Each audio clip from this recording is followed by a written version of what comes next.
Welcome back, gang. It is Past the Prop MLB. We're back here again. I know it has been 3 weeks since I think we've done a live show. Obviously, we haven't left you hanging. You've seen us all over Twitter, but we're back here live and in person. Join as always, my guy Stu. How you doing, man? I'm doing good, man. Like you said, obviously a lot's happened. It's been, it feels like a month since we were last on here, but it's good to be face to face again. It's good to have everyone back over on the YouTube just in time, right in the ramp up for football. We've obviously got MLB playoffs not too far away as well in the future. So, man, just a lot of good stuff coming. I'm excited. And it's honestly the perfect time for both of us to be doing like a lot of random stuff and it's kind of that dead zone of summer a little bit where people take their hibernation, they take their vacation, all that kind of stuff. So now we're back, we're well rested, and we're ready to go. Yeah, it's weird, and I don't know if it's just the degen in us, but man, dude, you playing your shit right around all this stuff. Like we ain't missing football, right? We didn't miss a good UFC card. The card sucked. You didn't have to worry about anything, dude. I didn't bet any UFC first time in a long time. Didn't miss anything. No shit card. Obviously, we were gone for a lot of the MLB, but it was weird, man. I went on a little heater, and I was like, I didn't watch one pitch, and because I couldn't, it was 2 a.m., bro. That was what time the games were on. And I'm like, fuck, I ain't watching that shit, bro. Like, I ain't saying nothing. The shit part was I went to work yesterday. I got back yesterday at like 7:30. I was texting you, obviously, but the time difference from we had a layover in Paris, so time difference from Paris to Atlanta was 6 hours, and then from Atlanta to us was another hour. So it's a 7-hour difference. We had like a night thing where we went to go see the Eiffel Tower. I took a couple pictures, made a post about it, and that night tour didn't end till like 12:30. So you go to bed at like 1, have to get on a taxi to go to the airport, and our thing leaves at 8:30. So it's like I go through all the international shit, and I'm like, so we're there at 7. So I'm rolling on like 4 hours of sleep already, and then like 9-hour flight that I tried to not sleep on it because then it would just fuck my whole sleep schedule once I got back. So I was awake for 20 hours, bro. Straight hours. Moving, like, we leave in the morning here, 9 hours at 6 o'clock in Paris where I just was. So I think it's 6 p.m. It's 11 when I get landed. I'm like, oh my God, bro, this is so crazy. It was like, my body is still not there yet. And luckily today I'm off. I took off because I'm like, dude, I need to get my body right. But we ain't gonna take off on this. We're obviously back on Past the Prop, ready to go. So yeah, we're cooking. We're our bodies are starting to max out and get us back to where we need to be. Yeah, I feel you. I didn't do anything as cool as Greece, but I did get down to see my guy Dylan Cruz debut the other day in Nats Park. I'm also rocking my James Wood debut shirt still as well because, the future's here, baby. We had Soto in town, who's going to hit a home run today, by the way. Little early spoiler, little SEO right there. But, yeah, man, that was fun, obviously. Super excited as a Nats fan. We got these young guys coming up as well. So not quite as cool as international travel, but definitely been pumped for that. Yeah, dude, Dylan Cruz did well yesterday. Obviously, his debut wasn't really, unfortunately, he didn't get to see it. It's anything good, but it's funny when Soto gets a louder standing ovation than than Cruz does, because there were that many Yankees fans. I mean, it was probably 60-40 Yankees fans, and it was almost sold out as well. So that's kind of the bummer about some of these DC sports, whether it's the Celtics in the NBA, the 49ers in NFL. Any game I go to, I feel like I'm outnumbered by the other team's fans. But I actually like all the New York fans in the ballpark. I saw more almost fights yesterday or the other day on Monday than I have in any game in history. Like, I sat right where the ball girl throws the balls. Okay. Yep, right on the side. Yep. There were about 5 grown men that took balls from kids, I want to say. My whole faction was ready to fight. It was all these New York dudes just talking shit. It was some of the funniest stuff I've ever seen out of baseball. Like, it looked like 3 guys were going to jump another guy to get a foul ball for a little kid. So I like that New York energy that they brought to the ballpark. And it was very entertaining. I definitely recommend that. Yeah, no, that's hilarious. Obviously, I wish you would have saw a better game for Cruz in that game. But obviously, the future's bright there, hopefully, and hopefully they can keep all these guys, right? With all these, they're all going to come to payroll at the same time. So hopefully they Yep. come through there. I do have a bet in this early game. I am on Bybee under 5.5 strikeouts as -130. I didn't post it anywhere because I completely forgot they were the early one. I thought they were the 3 p.m. game. Luckily, he gave up a nuke already to Michael Massey, but obviously it's the first inning and just started there. So I completely blanked that was an early game because there's a 2-game slate at noon. What are we doing? I got so screwed too. I gotta get my last little rant in here too, is because I went on that plane at 7 a.m. and that was our Monday. And our league is a week-long league, right? So it's a weekly league. So you only can set your lineups on Monday. I had Pavetta on the bench because he faced Houston because I didn't want him to play him. He got blown up against Houston. Didn't get a chance to switch because I had a doubleheader makeup game, and dude goes for 10 Ks. He's on my bench. I benched Bryce Miller because he was facing, I don't remember who he was facing, but he did not do well in his last outing. I would have switched him into my freaking lineup, and he had 10 Ks and a win. And I was like, God damn, bro. I just missed out on 20 Ks and 2 Ws on my bench in fantasy this week. I'm rolling into last week before the playoffs start. Rolling in second place right now. Boys are eating. I'm the only guy rolling 4 relievers in my pitching because for some reason fantasy baseball says that Mason Miller is a fucking starting pitcher, and I fucking love that. So we will get it going here. Stu, games today. We got a lot of games. I thought today would be fine to do like a normal time because the 2 games, obviously early, a lot of late games, a lot of late action starting at like 3. So we do have some time here, and I thought that we're good to get it at this time. Is there a game that's sticking out to you? I'm not even going to try to recap these old ones because I couldn't tell you what happened 3.5 weeks ago. Yeah, I mean, for me, like I've been glued to this, Nationals Yankees series. Obviously, with Soto back, that one's definitely my number one. The other one I was looking at though, when I was going through the slate, that kind of tempted me was the Braves Twins. Honestly, I think that'll be an interesting one because obviously Sale has been kind of must watch all year. Festa is also interesting. Obviously, a higher prospect coming up. I faded him pretty hard those first couple games, but he's showing some flashes as well. So 2 lineups that can be very inconsistent. But I think that actually, when I was scrolling through, I was like, that's going to be a surprisingly good game. So I think I'll probably be tuned into that one as well if my Nats are getting killed early. Yeah, I don't mind Festa. I think he might be a spot I play in DFS. He's a cheap guy today. Braves offense is just not good right now. It's just so hard to look at this lineup when they were probably an NL favorite. Honestly, before the year, this team was loaded, bro. And then everybody's hurt. Everybody's kind of all out of there. So it makes that lineup a little tough to even look at this point. But let's look at my favorite game. I mean, there's a lot. I will have a bet in the Orioles-Dodgers game. I feel like that's kind of the cop-out game to go to. I think that's obviously going to be a fun one tonight as a late-night hammer. I really like the fucking Orioles tonight, dude. I really like the fucking Orioles. And I think that's going to be a great game. Corbin Burns against the skeleton that is Walker Buehler on the mound. I think that's kind of got to be everybody's favorite when you get to this point, Yeah, was Bueller one of those spider tack guys? I don't. Was that why? I would assume with the spin rates on all of his shit, right? Now, it's pretty gross. That's kind of what it felt. I mean, injury stuff plays into it as well, But that's that, like you said, kind of a ghost of what he was back when he was having that peak season. So that's going to be a good one. I think, yeah, you're right. When people look at the slate, they'll say that's probably the one they're going to be tuning into today. It's just a little late for me, Oh yeah, Eastern time for sure. And I was going like this because Vinny P just hit another nuke. Michael Massey homer.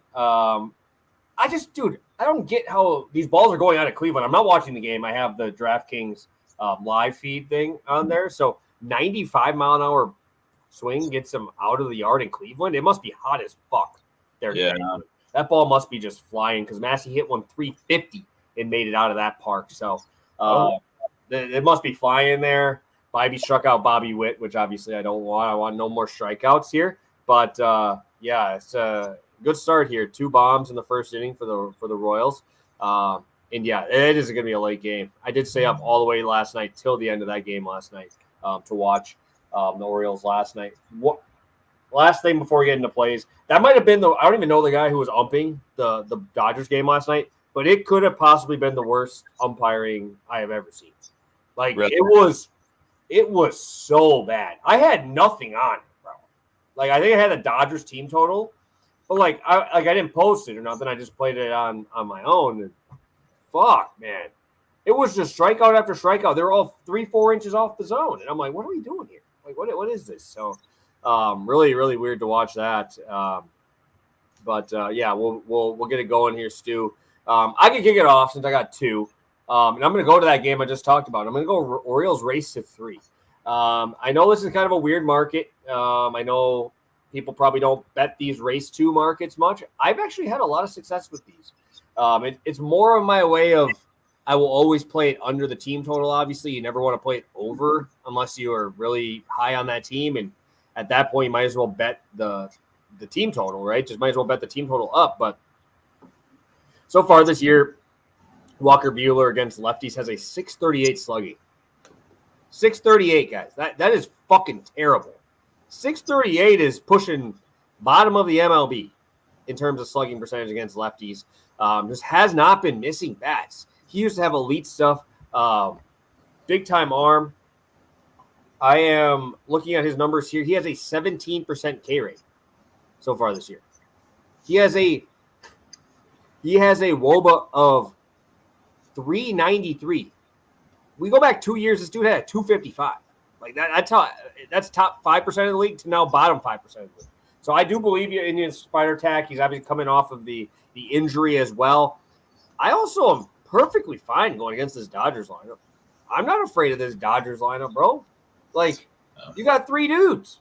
Like, in Mookie, Shohei, and Freddie Freeman, who sat last night. But Teoscar's cooled off, right? He had that streak where he was the best hitter in baseball for a little while. Now you're betting Tommy Edman in your 5.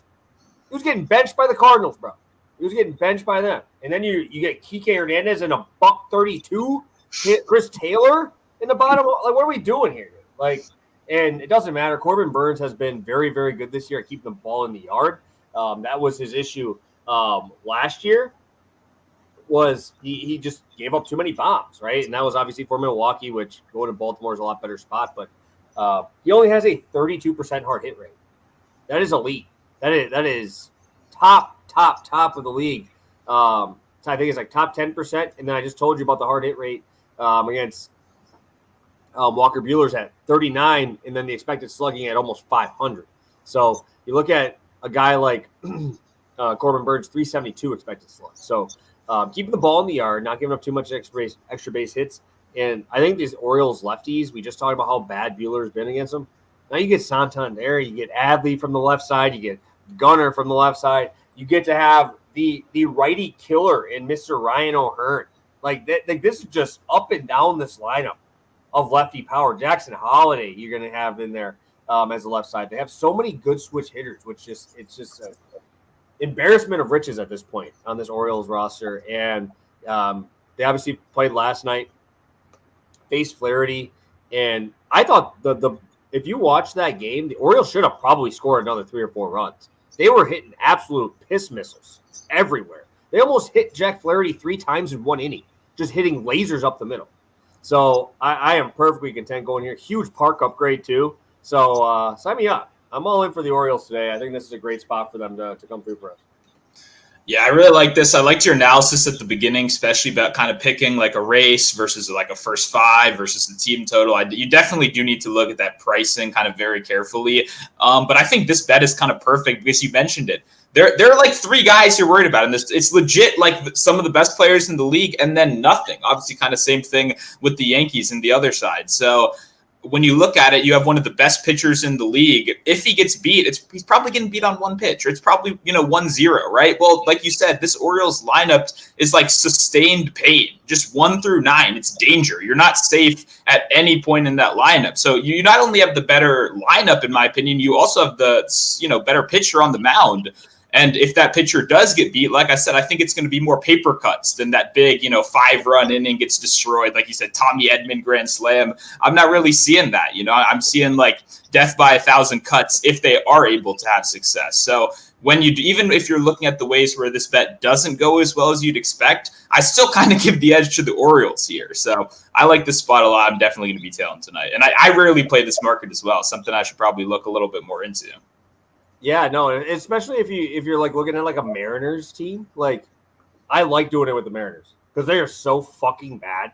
But I can bet them to race to 3, and their pitching is so good that like I don't have to bet them to score 4 runs because they're just so bad. I'm tired of the Mariners, dude. I hope they just get absolutely just walked out of here. But one last thing, obviously I'm going way overboard on here, but I've been off the show. We've been off the show for 3 weeks. It's gonna be a little longer. This is one thing that I don't think many people look into enough, and that is like how good a guy is first time through the order, second time through the order. Corbin Burnes is unbelievable in the first 5. Like, he was great for the Brewers in that aspect too. First time through the order, 59 innings this year, first time through. He has a 1.68 ERA, 2.01 batting average, first time through the order. Second time through the order, he has a 2.93 ERA with 2.65 WOBA against. Third time through, you're starting to see it go to 5.4 and then obviously go down. But when I'm looking at Buehler here, right, I think he's giving up runs within the first 3-4 innings. That's going to be the first time through the order. That's why I'm not betting first 5, right? Those first 2 times through, he's been amazing. And if I can get a couple runs towards this, we get to see some of that Orioles bullpen maybe possibly in that 6th inning. I think we have a great shot at it, and especially when he's been that good. He used to always get smoked in the first inning. Looking like he's finally fixed that around. So just another thing to throw out there for you guys because, you're not going to probably hear it anywhere else, just kind of the I don't even know what to call it, just our degeneracy. Is that a word? Maybe degeneracy, where we just dig into shit like that. But I think that's something that is very important to obviously this bet as well. 100%. And I agree. That's something that you get burned by and you don't even know, right? You're watching a baseball game and you suddenly hear the broadcast, drop this guy's an 8 RA the third time through the order. You're like, oh shit, I probably should cross-reference that a little bit before the game. And yeah, it's obviously very important for a bet like this where you need a fast start, right? You need, for the race to 3, you need to get out the gate early. And Corbin Burnes with that, 1 ERA is not something that you want to see if you're betting against the Orioles. Yes, sir. Yes, sir. Stu, you got one play for us today. I love to see that you're rolling with my crew. Let's do it. Oh, yeah. We're going William Contreras over 1.5 hits, runs, RBIs, minus 130. It's interesting because we kind of talked about it. Your Brewers went from one of the more, I don't want to say like boring. Yeah, they were pretty boring. They were one of the more boring teams in the league last year. Like a very exciting offense. The problem I have with the Brewers, honestly, is that they have a lot of young guys. For me, it's really hard to pinpoint where that production is coming from, right? When you look at like a strong team, it's almost a team that I almost skip the batter props and just look at the team total or something like that because I have trouble finding out, which guys I think are going to hit on any given day. That's why I like the hits, runs, RBIs so much because you're not necessarily just betting on William himself. You're betting on that little chunk of the lineup to produce right here. And I found a lot of success on Contreras just in general this year as kind of that one super consistent guy in the middle of this order, which obviously we talked about a lot, is so important, not just for having that run upside, but also that RBI upside, right? Having that ability to drive someone in on a sacrifice fly.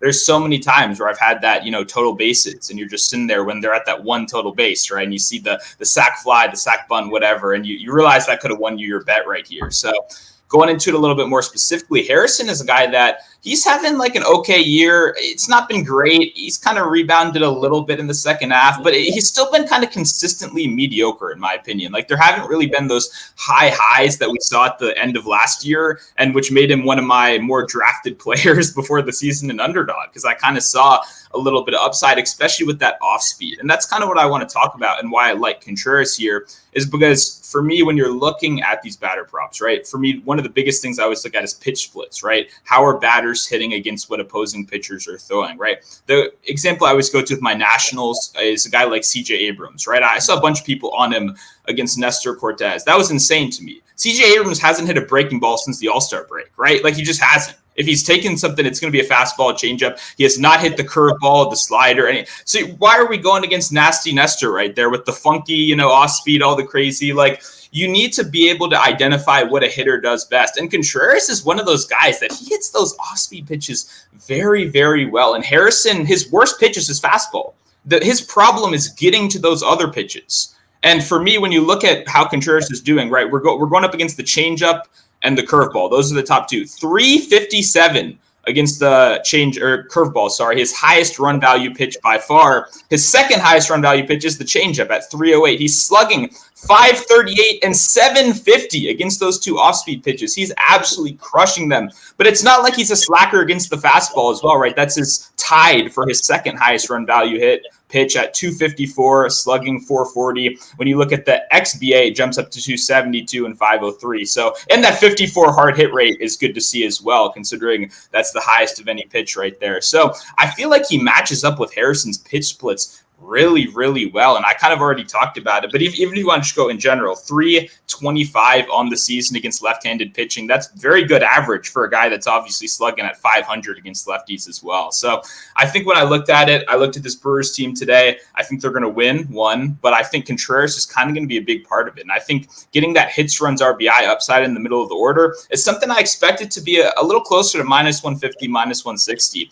And Contreras is a guy that I've looked at. If you've been following our picks on Twitter when we've been off video, I posted him about 3 or 4 times over the last 3 weeks, and he's just always at this minus 110 to minus 130 price. They never bump him up to that minus 170, minus 180, or even 2.5 hits, runs, RBIs, which to me is just really weird for a guy hitting in the middle of the order that's hitting very well. Obviously 280 on the season, 290 over the last 30 days. Like, the recent form is fine. I don't know if you saw he had that 15 pitch at bat. You're obviously seeing the ball pretty well if you're having 15 pitch at bats. So definitely like Contreras tonight, and I like the price of minus 130.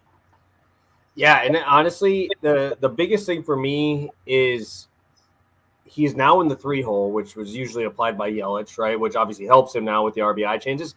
And Jackson Chirio's on an absolute another level right now. Yep. Right? You got Turang at the top of this lineup. I don't know if he's going to be there today because it's a lefty. They've been kind of weird about it, where they have had him in the lead off against lefty sometimes. Most of the time he's not been. But just another thing to add in there is a lot of stolen base equity there, right? Yep. Ground ball gets you freaking hits this. You know what I mean? Like, you're getting a lot of opportunities when Chirio's playing this well, especially when Chirio's swiping bases on top of it and hitting for a lot of power. So just another thing to throw on there is this dude has been very, very good, and the guys in front of him have been very, very good as well. So should give him another opportunity too as well to get you to where you need to be. Yeah, I know. I love the stolen base upside. Having those fast guys in front of you obviously is kind of key, even though the modern MLB, leadoff doesn't even guarantee that anymore. And we got, Schwarber and Ohtani hitting bombs up there. But when you do have those stolen base opportunities, like you said, turn a bunt into a double, turn a single into a double, get a runner in scoring position is absolutely. And even a guy like Willie Adames behind him. I mean, he's actually been playing pretty well recently. So, like I said, I don't like picking, some of the more niche Brewers guys. I like sticking with the heart of that order. I think Contreras is going to get the job done. I saw Wilson Contreras went on the IR, and I got a mini heart attack. I was like, they're taking my whale away from me. And I was like, oh shit, wrong brother. My bad. Okay, we're good to go. Yeah, I think he's hurt. That's why I think he's hurt. So Wilson is obviously out, but yeah, Williams been great. I mean, there was a point where he was getting MVP looks, right? I mean, he was literally that good for a little while. Obviously, Shohei Ohtani is now pretty much locked that up, but just something else to kind of talk about. I mean, he's been very good. Just Milwaukee just doesn't get that much recognition for games here. So I am going to a 1.5 unit play. I posted this one on Action earlier today. This is the breakdown for it. I absolutely love my Red Sox here today. I'm not even a Red Sox fan, but they have been good to me when I have bet them. They haven't let me down too much. And I love these matchups with the Blue Jays and the Red Sox because they both score. They score a lot of runs, and I think this is a phenomenal matchup, especially because I know what's going to happen. And you're going to hear this today. You're going to go on Twitter or whatever. Dude, Chris Bassett has the Red Sox number. He's got the Red Sox number. The dude went 13 innings back in June. 13 innings, gave up 4 runs in 2 starts. Right? Very good numbers. But mind you, that was when Chris Bassitt wasn't dog shit, right? That was when Chris Bassitt had a 1.95 ERA for 6 starts.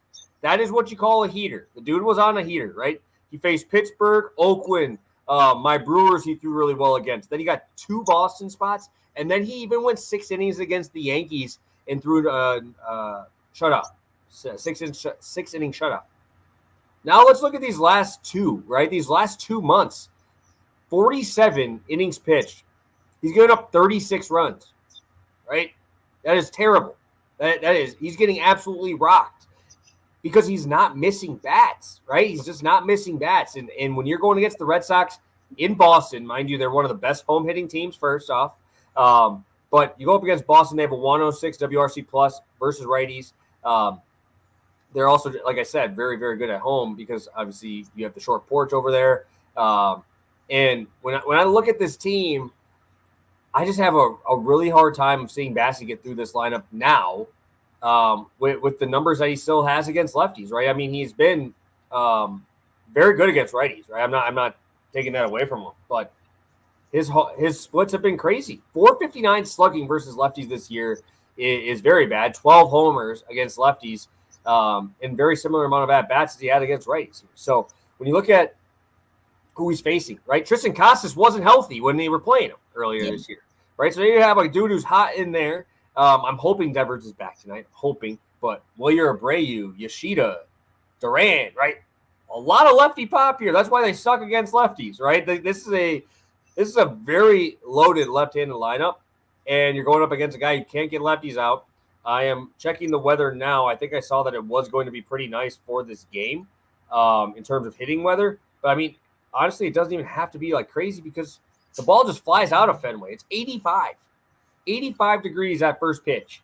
Sunny, right? I think this is a very bad spot, in my opinion, for Chris Bassitt. Coming off of a pretty brutal second half. He has a 6.93 ERA in the second half of the season, 5.17 slug in 37 innings. This is going to be rough. I think this is going to be a rough spot. And he also has an 11% walk rate against lefties so far this year. Should see 6 or 7. You also have David Hamilton up there who's been very, very good. And lastly, I want to talk about the bullpen. Toronto's bullpen sucks, dude. Colorado and the White Sox. Those are the only 2 bullpens worse. That's it. That's literally it. So you even say Bassitt goes 6 innings, gives up 3. I'm confident that this Red Sox team scored in those later innings because this bullpen is horrendous. So I think that's what also makes these games more fun is you start to see these guys, these games get pretty crazy at the end. Like if you watched the Orioles game yesterday and the Dodgers, they brought in their bullpens and they're fucking good, right? They're just rolling out hammers, dude. Like Vesia, Kopech is now awesome. Ryan Brazier's over there who's awesome. And the game just went so fast the last 3 innings because those bullpens are lights out. Yanier Cano. You know what I mean? Like Sir Anthony Dominguez made it a little bit at the end, but like you're bringing in like high-end leverage pieces. Who the fuck are you bringing in? Who are these guys bringing in? They're bringing in dudes that probably haven't even thrown. And it's just it's tough for me to want to back an under in these games because both bullpens suck. And mind you, Boston's not far behind Toronto. They're 5th worst bullpen ERA. So that's what makes this game fun and should be fun. I think this game is going to be some fireworks.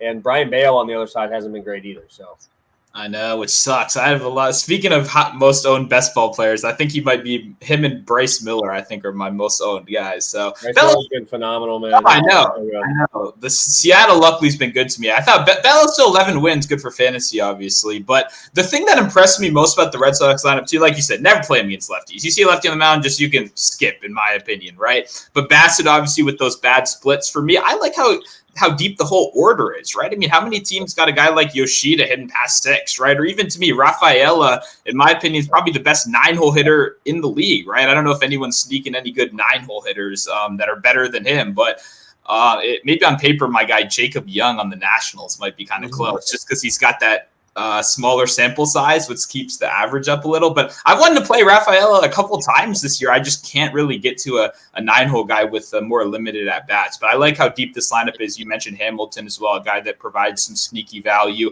Abreu. Casas is back. I've bet on Casas a couple times since he's been back already. Definitely a fan of him. My only problem is the whiff rate, I feel like it's gotten even higher. It feels like when he hits the ball, he's hitting it hard as hell. But man, he struck out 4 times the other day when I bet on him. So let's calm down, buddy. You're back. You're playing really well. You don't got to swing at every single pitch, but definitely like this, like fading the Bassett Hound here. One of those guys that I can just never get right. I never bet on Chris Bassett, man. I feel like he's the most, he flips a switch. Sometimes he's on, sometimes he's not. But definitely like this look right here, especially like you said, taking advantage of that very bad bullpen at the end as well. Yes, sir. Yes, sir. Let's recap here quick, Stu. And we'll get it going here. I don't know if you have a long shot yet. I don't know if I have one yet, but yeah, I have one today. I'll recap. So I got 2. I got the Red Sox team total over 4.5, 1.5 units, minus 115. Orioles race to 3 at minus 120. And Stu, take it away. Sounds good. William Contreras over 1.5 hits, runs, RBIs at minus 130. All right, guys, that is what we got for you guys today. Stu, you got anything else for the people here as we're kind of waiting for long shots to trickle in, and all my spots won't be available because obviously there's games that started super early. So anything you want to say to the people here before we head out? Shout out to Flan Fam. We're happy to be back as well. I see you in the chat. We feel better explaining them too. The Twitter post is just kind of it's a little placeholder, right? It's a little, we'll see you guys soon. That's not really, we want to provide you guys with value. That's why we're here. That's why we do those breakdowns. Hopefully when you guys are looking at the prop boards, you're going, what's that thing he said about third time through the lineup? Maybe I should go check that, right? That's kind of the point of this whole thing. You hear what we're doing, and hopefully it influences your process a little bit, helps you guys make better bets. So definitely get that the Twitter, isn't really the same, and we're happy to be back, and hopefully, we can keep doing this throughout the whole football season as well, because we got a lot of good stuff coming. So now that I am, I guess I haven't been on since I announced it. I'm a senior betting analyst over at 4for4 Football now. That is my new gig over in the betting space. So if you do want to support me, come check out 4for4. Join. It is a paid website, so it is not free, but you can get a $10 first month with my code MONO, or you can get 25% off the full year. If you know me, if you've been here, you've ridden with us for a long time, that's the way better deal anyway, the full year, 25% off. It comes down to less than $10 a week. Actually, it's less than that if you count the playoffs. That's just the regular season. So come join me over there. It's going to be a lot of fun. It's not just me. It's guys like Connor Noonan or Connor Allen and Ryan Noonan, some of the smartest guys in the business. So super pumped to be over there, and I already have a couple features out as well. I know it's maybe not what people want to hear. I'm going to be out here shilling now, but I wouldn't have done it if it wasn't something I believed in. I've been offered 50 million things over these last 3 years, and I've said no to all the stupid ones. So this is a great opportunity. These are great guys, and I think you guys could benefit from joining us. So that's what I got. Super pumped. Almost at football season, but we still got some banger baseball bets before we get there. Yes, sir. Yes, sir. And I love Connor. I mean, obviously he's great. I think I'll have something in the works with him shortly as well. Which I'm excited about talking there too. Obviously, I know it's been 3 weeks. I think I just started posting the stuff on Action now and actually tracking my stuff there, which is cool. I'm going to do that for all NFL plays for Past the Prop as well, at least for mine. Obviously, I don't know. Maybe we'll put yours on there too, throw them in there and get all those on there. But, yeah, it's been a good start. Obviously, baseball is a very hard sport to cap, and whenever you're in the green, we're feeling good about it. So as of today, 39.46. 15.95 units. Unfortunately, we do not have the long shots today for you guys. But again, if you got questions, drop them in the comments. Second round of games start at 3 o'clock Central Time. So make sure if you have questions for those, drop them in the chat. Obviously, a lot of games starting late. So we love these Wednesday slates, and they're loaded today. So recap about a couple minutes ago. We will see you guys on Friday at some point. Make sure you're following us over on Twitter to see what we got. So thank you guys so much for tuning in, and see you guys Friday.